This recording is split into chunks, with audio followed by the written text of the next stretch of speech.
Name a character that went through more pain than her. Oh wait. Oh, I'll tell you exactly who. Silent Hill fans. It's been nearly a decade at this point since Konami waved the brilliance of the Silent Hill's PT demo in front of our faces, only to take it away, leaving us with nothing but pachinko machines. The phrase Silent Hill trends, it seems, once a month on Twitter, and then everyone's like, oh boy, we got another game coming, finally. We're constantly getting insider leaks of new Silent Hill games. Sure, buddy.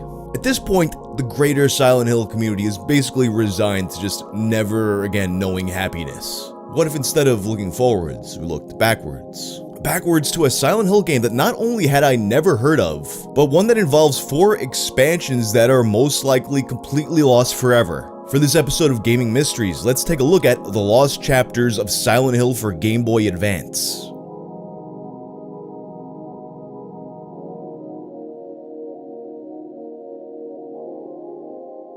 This video is sponsored by Wealthfront. Like a lot of people, I got into investing a few years ago, but I found myself obsessing over charts all day, trading too much, and basically turning into a full-time job that was making me less than minimum wage. There clearly has to be a better way to do this, and that's where Wealthfront comes in. Wealthfront is a robo-advisor offering expertly managed portfolios. It's an app that uses software to manage your investments to help you grow your money long-term based on your risk tolerance. It can also work to lower the taxes you'll owe each year via automated tax loss harvesting. Answer a few questions and they'll recommend an investment portfolio designed to help maximize your returns while keeping you at the right risk level. And it's a trusted brand. Wealthfront has been voted the best robo-advisor by both Investopedia and NerdWallet in 2022, managing over $27 billion in assets, helping nearly 500,000 people build their wealth. It helps you make smart long-term investments with an automated portfolio of diversified low-cost ETFs. You can make your portfolio your own in a variety of ways, like creating a socially responsible portfolio. You can add funds focused on clean energy, or if you want, get exposure to crypto.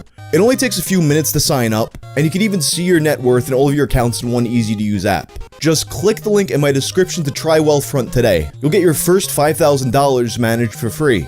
I was looking through my Lost Media email, wanglostmedia@gmail.com, when a couple of old ones from last September caught my eye. Clashman III and Patriots Fan 50 emailing me about a lost Silent Hill game, or a partially lost game at least. Despite being a pretty big fan of the series, a game that I had never heard of. So when the Game Boy Advance came out in Japan of March of 2001, one of the launch titles was a Silent Hill game. You're probably picturing some type of Resident Evil Gaiden type deal, but this was actually an adaptation of the original Silent Hill. Play novel, Silent Hill, a retelling of the original story in a choose-your-own-adventure type format. Basically, a visual novel. And I know what you're thinking, oh, a visual novel, right? No, you can't fuck Lisa. In this game, Harry Mason's original story is told using a series of CG clips from the PlayStation game, as well as new artwork using the renders from the game. And here's where it gets interesting. Once you finish Harry's scenario, you get to play as Sybil. There was always that old urban legend about being able to play as Sybil in the original PlayStation game, but now you actually could. For the first time, you get to see her side of the original events. And where the game takes another turn is when Sybil encounters a little boy named Andy. You're introduced to Andy when Sybil finds him arguing with Cheryl. Andy falls into some water and Sybil has to rescue him. And that's pretty much all you see of Andy. What's the deal with introducing a brand new character to Silent Hill 1 that wasn't there in the original game, and then he seems to just disappear as soon as he shows up? Well, that's where the DLC comes in. DLC for a Game Boy Advance game. Allow me to explain. In Japan, there is a peripheral called the Mobile Game Boy Adapter. Essentially, you could use it to connect Game Boy Color and Game Boy Advance to your phone, which you could then use to play extra content for your games. Play novel Silent Hill being one of the games that was supported. So for this game, the plan was there would be 4 pieces of episodic content, and they would be released quarterly over the course of the year. Spring, summer, autumn, and winter. These 4 pieces of content would revolve around the new character Andy.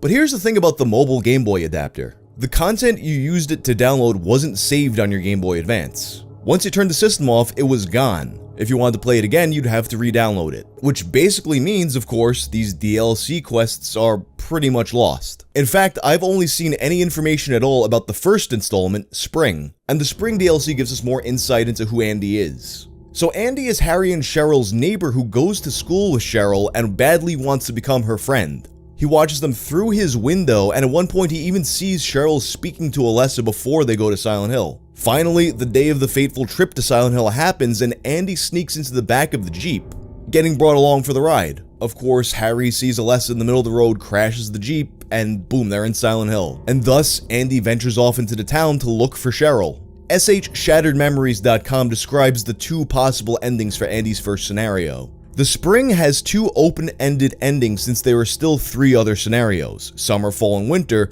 that would continue Andy's journey in Silent Hill. The first ending involves Andy staring out into a large chasm, fearing that if Cheryl had fallen down there, he would be unable to help her. As tears well up in his eyes, Andy hears the approach of someone in loafers. My guess is Alessa, but he is unable to turn to see who it is because strangely, his body is unable to move. In the second ending, as Andy's eyes well up with tears, the ground beneath him suddenly crumbles away, and he falls and rolls to the bottom of the steep incline, is unable to move for a while.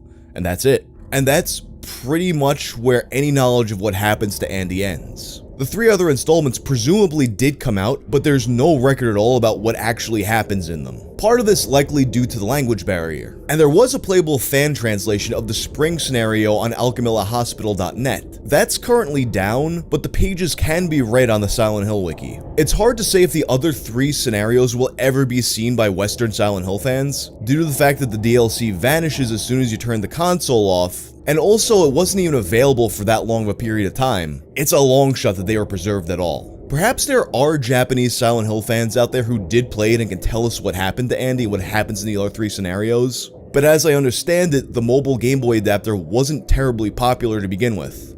And then on top of it, you have to consider that these DLC installments were parceled out over the course of an entire year. There probably weren't that many people with the peripheral who were invested enough to play all 4 scenarios to begin with. But you know, maybe someone out there did preserve them somehow. But there you have it, pretty much everything we know thus far about the Lost Silent Hill game. If you like this video, check out my video about the Silent Hill circumcision debacle. I'm out.